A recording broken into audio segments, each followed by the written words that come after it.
Assalamualaikum warahmatullahi wabarakatuh. Alhamdulillah hamdan katsiran thayyiban mubarakan fih kama yuhibbu rabbuna wa yardah. Asyhadu an la ilaha illallah wahdahu la syarikalah wa ashhadu anna Muhammadan abduhu wa rasuluh. Allahumma sholli ala Muhammad wa ala alihi wa ashabihi wa man tabi'ahum bi ihsan ila yaumil qiyamah. Ya ayyuhalladzina amanu taqullaha wa qulu qawlan sadida yuslih lakum a'malakum wa yaghfir lakum dhunubakum wa may yuti'illaha wa rasulahu faqad faza fawzan 'azima. Amma ba'd, fa inna asdaqal hadisi kitabullah wa khairal hadi hadi Muhammad sallallahu alaihi wasallam wa syarrul umur muhdatsatuha fa inna kulla muhdatsatin bid'ah wa kulla bid'atin dhalalah wa kulla dhalalatin finnar. Ikhwani fillah rahimani wa rahimakumullah. Alhamdulillah kita bisa melanjutkan pembacaan kitab Syarah Aqidah Ahlus Sunnah wal Jamaah yang pada kesempatan sore hari ini kita masuk pada halaman yang ke-192, yaitu berkaitan dengan firman Allah Subhanahu wa taala, A'udzu billahi minasyaitonir rajim. Fa in tanaza'tum fi syai'in farudduhu ila Allahi wa rasul in kuntum tu'minuna billahi wal yaumil akhir dzalika khairun wa ahsanu ta'wila. Kemudian jika kamu berbeda pendapat tentang sesuatu, maka kembalikanlah kepada Allah. Farudduhu ilallah, kembalikan kepada Allah, wa rasuli, dan kepada rasulnya. In kuntum tu'minuna billahi wal yaumil akhir, jika kalian benar-benar beriman kepada Allah dan hari akhir. Dzalika khairun wa ahsanu ta'wila, yang demikian itu lebih utama bagimu dan lebih baik akibatnya. Ayat ini dijelaskan oleh Imam Mujahid. Imam Mujahid adalah salah satu seorang tabi'in yang merupakan murid dari Ibnu Abbas radhiyallahu anhu. Beliau wafat pada tahun 103 Hijriah. Imam Mujahid menafsirkan ayat tersebut bahwa kembali kepada Allah maksudnya adalah kembali kepada kitab Allah Subhanahu wa taala, yaitu kepada Al-Qur'anul Karim. Sedangkan kembali kepada Rasulullah maksudnya adalah kembali kepada sunnah-sunnah beliau, kepada sunnah-sunnah Rasulullah sallallahu alaihi wasallam. Dan penafsiran seperti ini juga merupakan penafsiran para ulama salaf yang lainnya,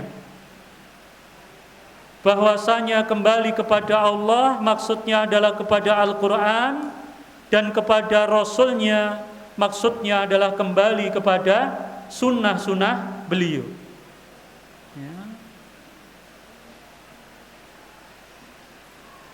Ehwani billah azakumullah, kembali kepada Al-Quran dan sunnah ini mengharuskan kepada penyerahan, juga pengembalian di dalam memahami Alkitab wa Sunnah, yaitu Al-Quranul Karim dan Sunnah Rasul, dikembalikan kepada generasi yang terbaik dari umat ini, dari kalangan salaful ummah, yaitu sahabat, kemudian tabi'in, kemudian tabi'ut tabi'in atau atba'ut tabi'in. Karena inilah generasi yang terbaik, yang kebaikannya telah direkomendasikan oleh Rasulullah sallallahu alaihi wasallam. Khairun nas qurni, tsummal ladina yalunahum, tsummal ladina yalunahum. Sebaik-baik manusia adalah manusia yang hidup pada masaku, yaitu para sahabat beliau, kemudian orang-orang sesudahnya, yaitu para tabi'in, dan orang-orang sesudahnya, yaitu para atba'ut tabi'in. Mereka adalah manusia-manusia yang paling ahkam, paling a'lam, dan juga paling aslam, ya, paling mengerti, ya, paling bijaksana, kemudian yang paling selamat di dalam memahami agama ini, di dalam melaksanakan agama ini. Maka kembali kepada mereka, ya. Para ulama di sini menjelaskan terlebih kembali kepada sunnahnya. Ketika menafsirkan kembali kepada Rasulullah, maksudnya adalah kembali kepada sunnahnya.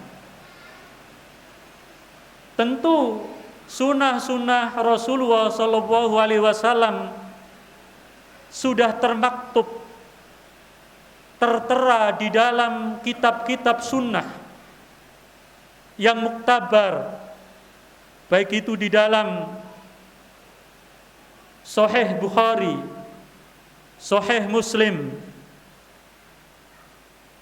Sunan Abu Dawud, Sunan Tirmidzi, Sunan Ibnu Majah, Sunan Imam An-Nasai, kemudian juga dalam Musnad Imam Ahmad, adalah merupakan kitab-kitab kumpulan yang ditulis oleh para ulama-ulama berkaitan dengan sunnah-sunnah Rasul Shallallahu Alaihi Wasallam. Dengan demikian, maka sungguh batil keyakinan sebagian manusia yang mereka itu kembali kepada Rasul, tetapi tidak mengembalikan kepada sunnah. Bahkan mereka mengatakan ketemu dengan Nabi, baik itu melalui mimpi maupun secara langsung. Kemudian Rasulullah mengajarkan perkara agama ini kepada mereka. Maka tentu keyakinan ini menyelisih daripada penafsiran ayat ini yang dilakukan oleh para ulama salaf. Bahkan ada di antara mereka yang mengatakan hadasani Rabbi, mengkabarkan kepadaku Rabbku, ya, mereka mengatakan telah mengkabarkan kepadanya Rabbnya. Artinya mereka dengan ilmu yang mereka yakini sebagai ilmu kasyaf, penyingkapan tabir, ya, dia langsung mendapatkan ilmu dari Allah Subhanahu wa Ta'ala tentang syariat agama ini, ya. Padahal maksudnya, jika kalian berselisih tentang sesuatu, farudduhu ilallahi wa rasulih, kembalikan kepada Allah dan Rasulnya, kembalikan kepada Al-Quran dan Sunnah. Al-Quran sudah jelas terjaga. Inna nahnu nazzalna dzikra wa inna lahu lahafidun. Sesungguhnya akulah yang menurunkan az-zikr, yaitu Al-Quran, dan akulah yang menjaganya. Ya, Allah menjaganya. Dan sudah jelas di dalam mushaf yang kita baca, ini Al-Quranul Karim, ya, telah mengkabarkan kepadaku Robku, berarti ada sesuatu ilmu wahyu yang langsung diterima di luar Al-Quran. Kalau mereka mengatakan telah memberitahuku Rasulullah secara jaga atau secara mimpi, berarti telah keluar dari apa yang termaktub di dalam kitab-kitab sunnah, sebagaimana sebagiannya yang kami sebutkan tadi. Ya. Dari sini nampak jelaslah bagaimana penyimpangan mereka terhadap Al-Quran dan sunnah yang penafsirannya dilakukan oleh salaful ummah sebagaimana yang tadi kita sebutkan. Namun kalau ditanya, mereka adalah saya pecinta Nabi. Ya, saya pecinta Nabi. Ya. Dengan bentuk atau bukti kecintaannya adalah dengan senantiasa melantunkan sholawat kepada Nabi, ya, melantunkan syair-syair, pujian-pujian kepada Nabi Sallallahu Alaihi Wasallam, yang terkadang di dalam sholawat tersebut atau dalam bait-bait pujiannya mengandung unsur-unsur kesyirikan, mengandung unsur-unsur kebid'ahan. Tapi mereka nggak peduli, ya, nggak peduli. Ya. Bahkan ada di antara mereka yang mengatakan nggak apa-apa sholawat untuk Nabi walaupun dengan rasa riak, dengan perasaan riak, tidak mengapa. Ya. Kata mereka, tapi ini adalah merupakan kebatilan karena asalnya amalan riya itu adalah amalan yang mardud, yang tidak akan diterima oleh Allah Subhanahu wa taala. Apalagi kalau amalan riyanya itu adalah amalan yang tidak masru', tidak dicontohkan oleh Nabi kita sallallahu alaihi wasallam. Lebih-lebih seperti itu. Ehwanibillah azzakumullah. Ini harus kita pahami dengan baik. Ya. Bagaimana penyimpangan orang-orang yang memiliki keyakinan-keyakinan yang batil sebagaimana kami sebutkan tadi, dan mereka mengatakan ini adalah merupakan bentuk kecintaan kepada Rasul sallallahu alaihi wasallam. Dan mereka bangga dengan perkara tersebut dan meyakini bahwa itu bisa menghantarkan kepada jannahnya Allah Subhanahu wa ta'ala. Ya.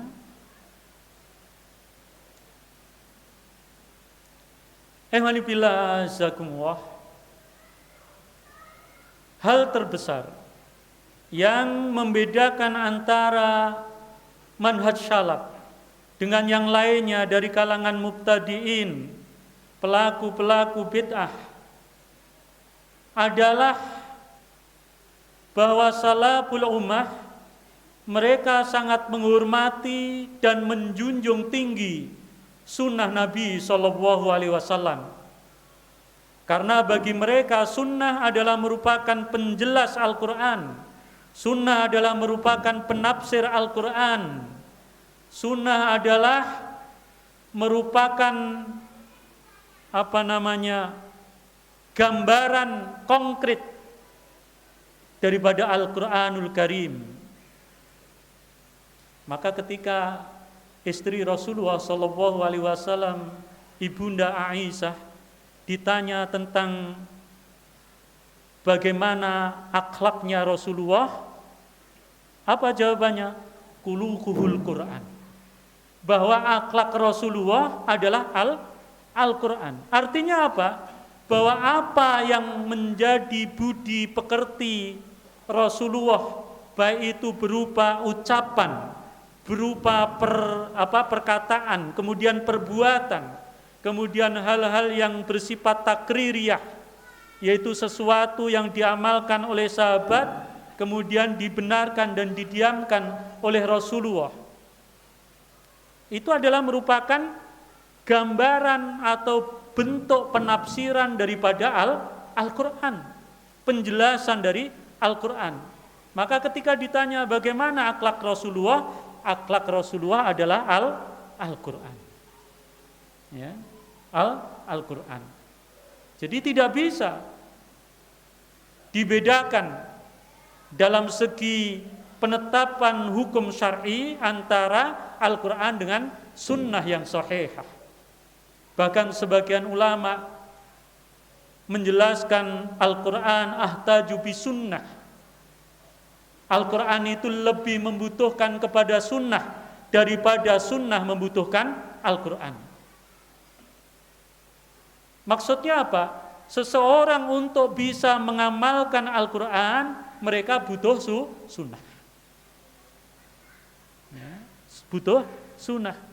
Ketika Al-Quran memerintahkan wa aqimus sholah, tegakkan sholat, tentang kaifiyahnya, tentang bagaimananya sholat, tidak ada di dalam Al-Quran.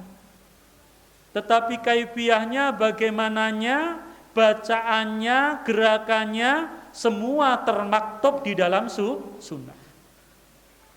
Maka nggak boleh seseorang kemudian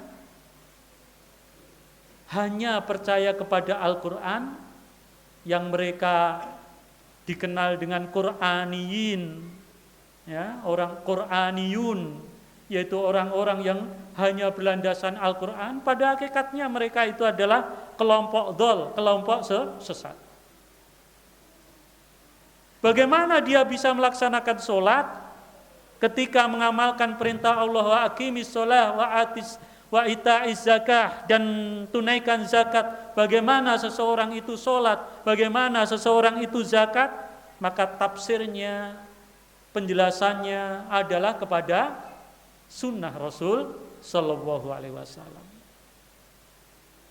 Memang ada di antara mereka dari kelompok-kelompok yang menyimpang, dari kelompok ahlul bid'ah, yang mereka ketika memahami firman Allah aqimis sholah, tegakkan sholat, maka mereka mengambil secara lughah saja. Di antara makna sholat adalah adzikr, yaitu ingat. Ya, ingat, karena sholat itu adalah dalam rangka untuk mengingat Allah Ta'ala. Maka mereka kemudian tafsirkan sesuai dengan hawa nafsunya. Kita tidak perlu sholat sebagaimana ajaran Islam mengajarkan sholat, Rasulullah mengajarkan sholat, tetapi bagi kita cukup kalau kita sudah ingat kepada Allah, itu sudah bisa dikatakan melaksanakan sholat. Ada enggak yang seperti itu? Ada. Yang penting kita itu kan atine ingat kepada Allah Ta'ala. Hati kita itu ingat kepada Allah. Jadi enggak perlu sholat. Karena inti dari sholat adalah dalam rangka untuk ingat kepada Allah. Akhirnya penafsirannya dia tafsirkan sendiri. Yang terjadi apa? Yang terjadi adalah kesesatan. Yang terjadi adalah inhiraf, penyimpangan terhadap ajaran Islam itu sendiri. Bahkan kalau penafsiran seperti itu bisa menyebabkan kekufuran. Bagaimana orang meninggalkan sholat dengan cara hanya mengingat Allah tanpa mengikuti petunjuk Rasulullah Shallallahu Alaihi Wasallam?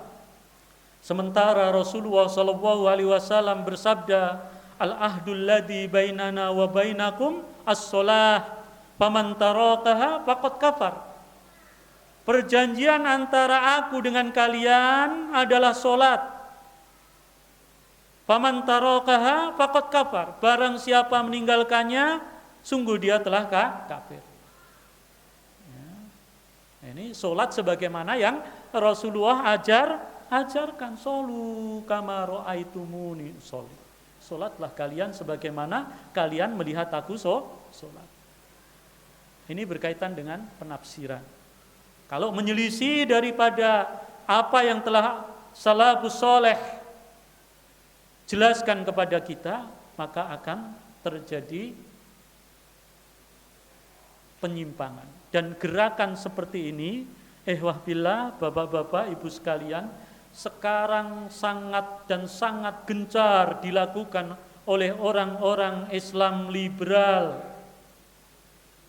Ya, oleh orang-orang liberal yang mereka berusaha untuk membawa penafsiran Al-Quran kepada penafsiran masa kini. Ya. Dan sesuatu yang ada di dalam Al-Quran yang bertentangan dengan keadaan saat ini atau tidak sesuai dengan masa ini, zaman ini, maka akan dibuang. Yang sedang dibawa dan didakwahkan oleh orang-orang Islam liberal, ya, yang mendapatkan tempat tentu di negeri ini dari pihak-pihak tertentu. Ya. Tapi kebatilan pasti akan lenyap, kebatilan pasti akan sirna, akan kalah. Di sini juga dijelaskan Imam Asy-Syafi'i rahimakumullah berpendapat bahwa di dalam syariah kedudukan as-sunnah adalah seperti Al-Quran. Apa yang ditetapkan dalam as-sunnah adalah seperti apa yang ditetapkan di dalam Al-Quran. Dan apa yang diharamkan oleh as-sunnah sama dengan apa yang diharamkan oleh Al-Quran. Sebabnya adalah karena keduanya sama-sama berasal dari Allah Subhanahu wa ta'ala. Wa ma yantiqu 'anil hawa in huwa illa wahyu yuha. Beliau Rasulullah tidak berbicara berdasarkan hawa nafsu, tapi beliau berbicara berdasarkan wahyu yang diwahyukan. Maka kata Imam Syafi'i mempunyai kedudukan yang sama, baik di dalam masalah penghalalan maupun pengharaman, baik di dalam masalah akidah maupun masalah ibadah, mempunyai kedudukan yang sama. Dan tidak membeda-bedakan para ulama ahlu sunnah apakah itu hadisnya mutawatir maupun hadis ahad. Nah, nanti kalau dipelajari lebih dalam, karena ada firqah sesat dari kalangan ahlul kalam, ahlul filsafat, yang mereka itu menolak hadis ahad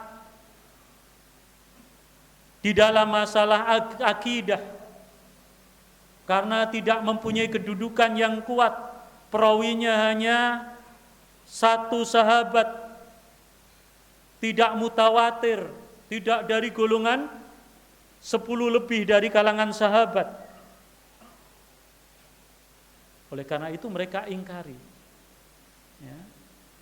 Coba ketika Rasulullah mengutus Mu'adz bin Jabal ke Yaman, ini berapa orang? Hanya satu orang. Ya. Disuruh mengajarkan perkara apa? Qul awwala tad'u lahum asyhadatu la ilaha illallah. Wa fi riwayatin wa yuwahidullah. Hendaklah pertama yang engkau ajarkan kepada mereka adalah syahadat la ilaha illallah. Perkara apa ini? Perkara akidah. Berapa orang yang diutus oleh Rasulullah ketika itu? Satu orang, Mu'adz bin Jabal.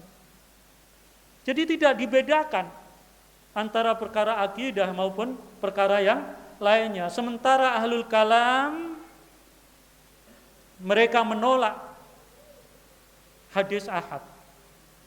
Sedangkan ahlu sunnah ini tidak menolak hadis ahad kalau hadis tersebut adalah sahih dari Rasulullah SAW. Hadis ahad yang masyhur dan diterima oleh kaum muslimin adalah hadis dari Umar ibnul Khattab, yaitu innamal a'malu binniyat. Sesungguhnya amal itu tergantung kepada niat. Ya, ini hadis ahad. Tapi ulama kaum muslimin sepakat menerimanya. Ya, menerimanya. Ini. Maka Imam Syafi'i tidak membedakan antara sunnah dengan as-sunnah dengan Al-Quran. Al-Quran dengan as-sunnah. Baik itu di dalam pengharaman maupun di dalam penghalalan. Ada orang yang menghalalkan sesuatu alasannya, oh itu tidak ada di dalam Al-Quran. Yang diharamkan di dalam Al-Quran itu adalah hanya darah, kemudian daging babi, kemudian sembelian yang tidak disebut nama Allah Ta'ala. Kalau anjing, kucing, dan sebagainya itu tidak ada dalam Al-Quran, maka enggak apa-apa. Padahal dalam as-sunnah disebutkan hewan yang bertaring termasuk yang diharamkan. Maka kita pakai. Tidak kita bedakan antara Al-Quran dengan sunnah. Ya. Tidak kita bedakan antara Al-Quran dan sunnah. Karena keduanya sama-sama datang dari Allah Subhanahu wa ta'ala. Dan Rasulullah tidak mengubahnya. Ya, tidak merubahnya. Ya. Di dalam surah Al-Haqqah mulai ayat yang ke-44 ya. Walau taqawwala alaina ba'dal aqawil la akhadna minhu bil yamin thumma laqata'na minhul watin fama minkum min ahadin anhu hajizin. Ya. Seandainya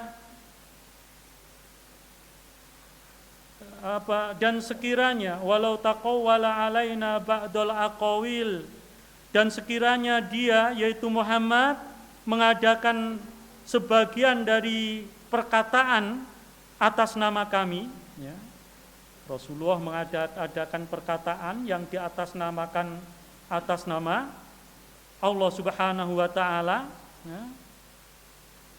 La akhadna minhu bil yamin, pasti kami pegang dia pada tangan kanannya.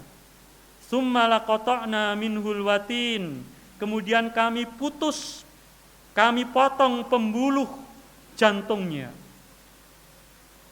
Fama minkum min ahadin anhu hajisin, maka tidak ada seorang pun dari kamu yang dapat menghalangi, yaitu kami untuk menghukumnya.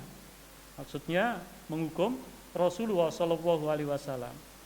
Jadi kalau Rasulullah mengada-adakan dari perkara yang tidak datang dari Allah, maka seperti tadi, ya, akan dipegang dengan tangan kanannya, ya, kemudian diputus pembuluh nadinya, dan tidak ada seorang pun yang bisa memberikan pertolongan, menghalanginya. Ini Rasulullah. Ini harus kita clearkan dulu kepada keyakinan kita. Bahwasanya apa yang dibawa oleh Nabi itu adalah datang dari Allah Subhanahu wa ta'ala. Ya. Maka ketika seseorang mentaati Nabi, berarti dia telah mentaati Allah Subhanahu wa ta'ala. Wa may yuti'ir rasul faqad ata Allah.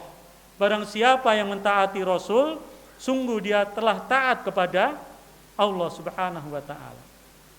Ya. Ini harus clear dulu. Karena nanti orang itu mengatakan, hanya sunnah. Ya. hanya sunnah dengan bernada meremehkan. Ya, bernada meremehkan. Sementara ahlu sunnah dikatakan di sini adalah mereka menghormati dan menjunjung tinggi sunnah Rasulullah Shallallahu Alaihi Wasallam. Ya, seperti itu. Ewanibillah azakumullah.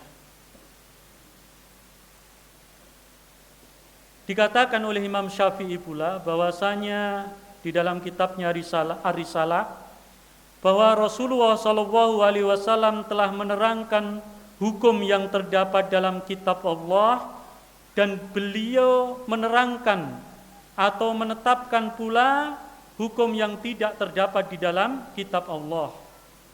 Dan segala yang beliau tetapkan Allah Subhanahu wa taala pasti mewajibkan kepada kita untuk mengikutinya. Allah menjelaskan bahwa barang siapa yang mengikuti beliau berarti dia taat kepadanya, dan barang siapa yang tidak mengikuti beliau berarti dia telah berbuat maksiat kepadanya. Ya.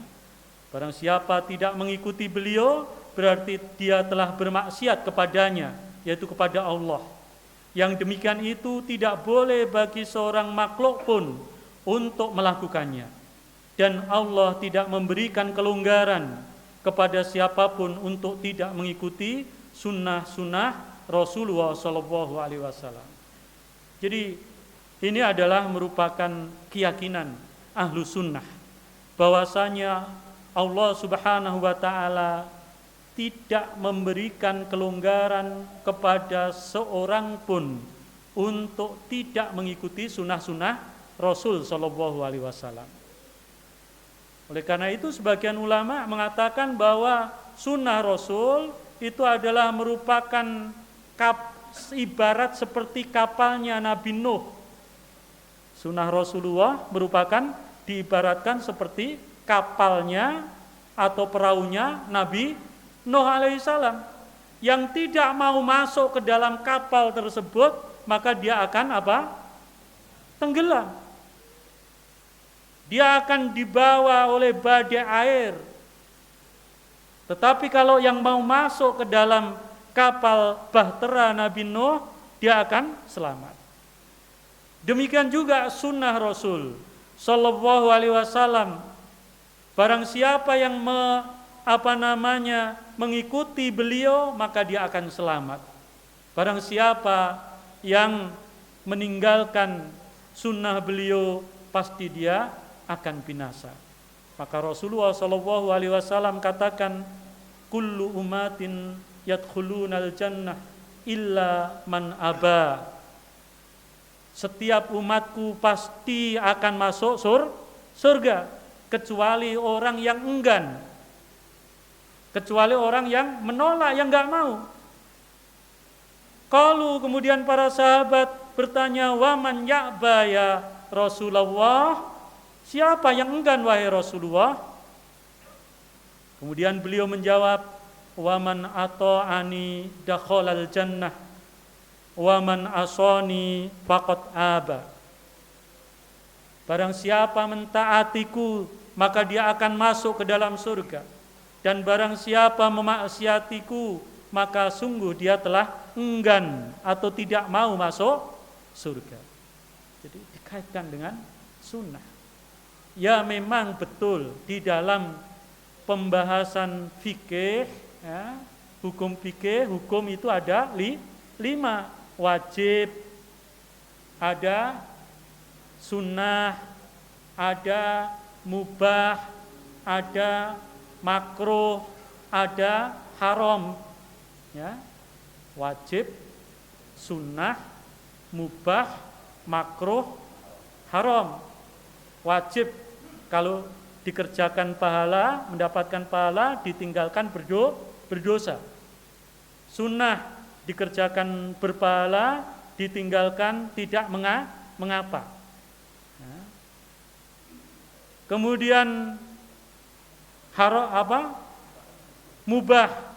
Mubah itu dikerjakan juga enggak apa-apa, enggak berpahala, ditinggalkan juga enggak apa-apa. Ini pengertiannya. Kemudian makruh ditinggalkan berpahala, dikerjakan tidak apa-apa. Haram ditinggalkan berpahala, dikerjakan berdosa. Ini kalau tinjauan hukum yang komsah, yang 5, itu memang seperti itu.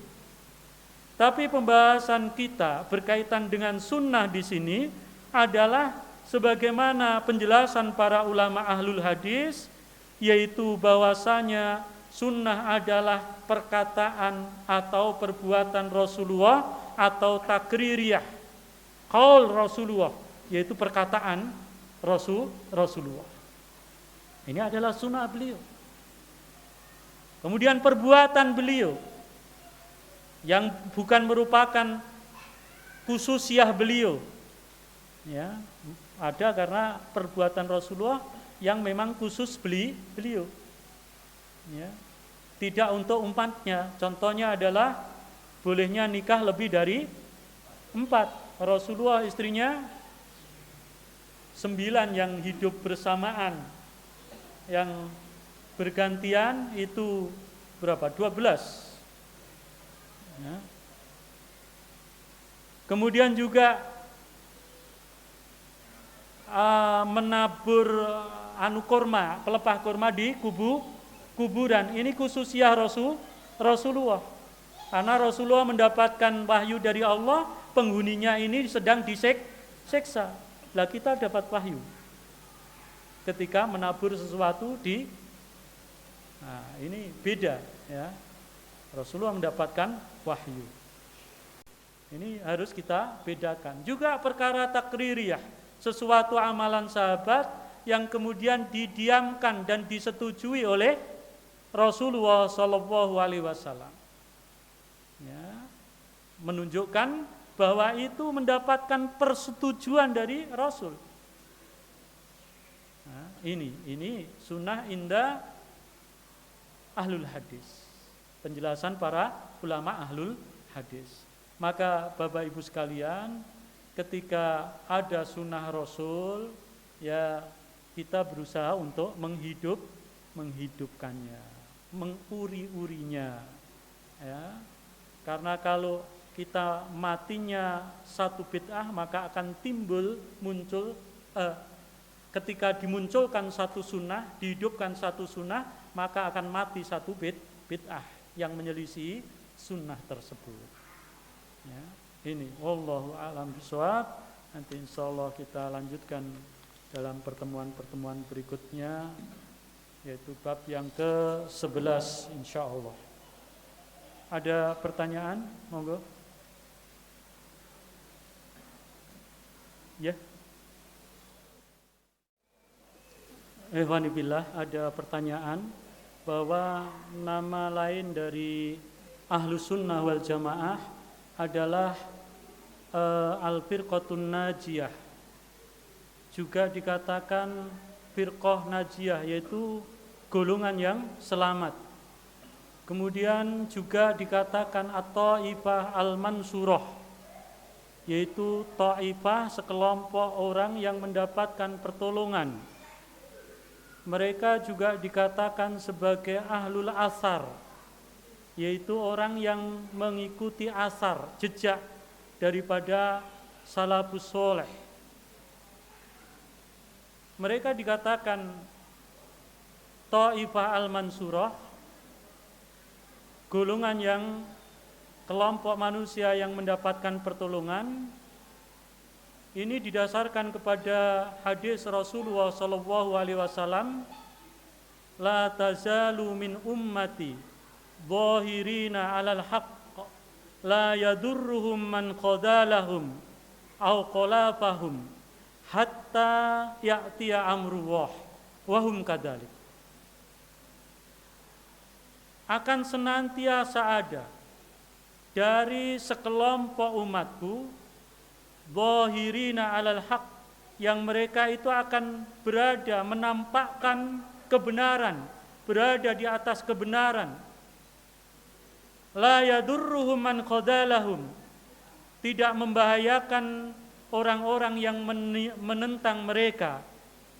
Atau dalam riwayat lain, man khalafahum, yang menyelisih mereka, tidak membahayakan orang-orang yang menyelisih mereka, hatta ya'tiya amrullah, sampai datang keputusan Allah Subhanahu wa taala.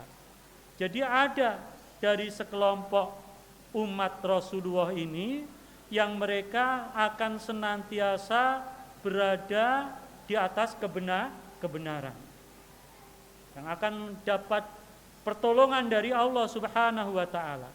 Maka mereka dikatakan sebagai Taifah al-Mansurah, kelompok yang akan mendapatkan pertolongan.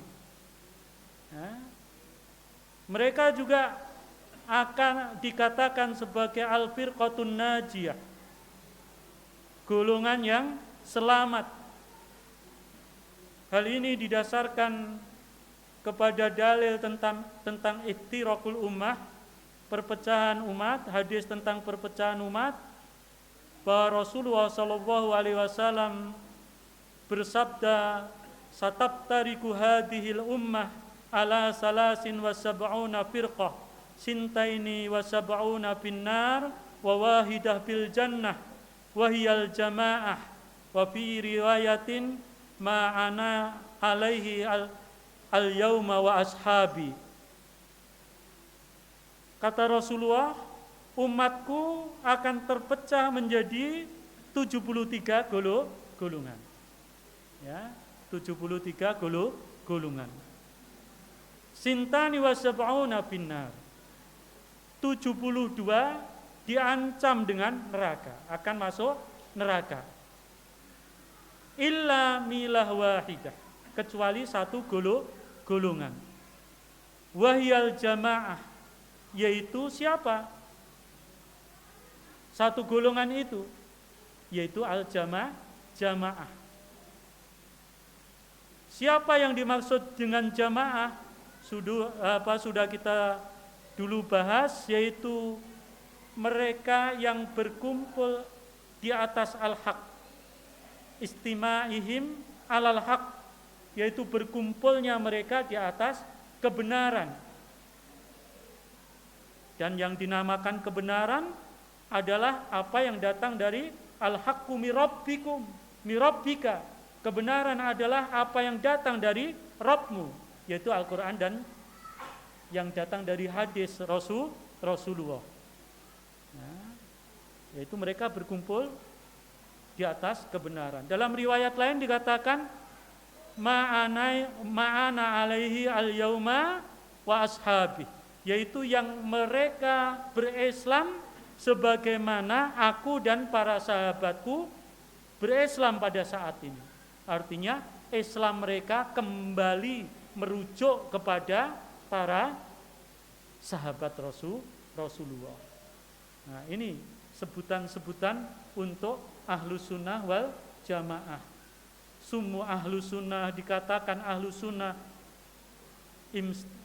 karena mereka berpegang teguh kepada sunnah Rasul, dan dikatakan al-jamaah karena mereka berkumpul di atas jamaah kaum muslimin atau berkumpul di atas al-haq, kebenaran itu maka dikatakan sebagai Taifah al-Mansurah atau firqatun najiyah atau ahlul athar. Ada yang menyebutkan ahlul hadis berdasarkan perkataan ulama. Kalau ahlu sunnah itu bukan ahlul hadis, la adri manhum, aku tidak tahu siapa lagi mereka. Ya, aku tidak tahu. Kalau ahlu sunnah itu bukan ahlul hadis, insya Allah ini perkataan Imam Ahmad, ya. Aku tidak tahu siapa lagi mereka. Ya, tidak tahu siapa lagi kalau bukan mereka. Ini. Wallahu a'lam bishawab. Cukup kita akhiri dengan doa kafaratul majlis. Subhanakallahumma bihamdika asyhadu an la ilaha illa anta astaghfiruka wa atubu ilaik. Billahi taufiq wal hidayah. Assalamualaikum warahmatullahi wabarakatuh.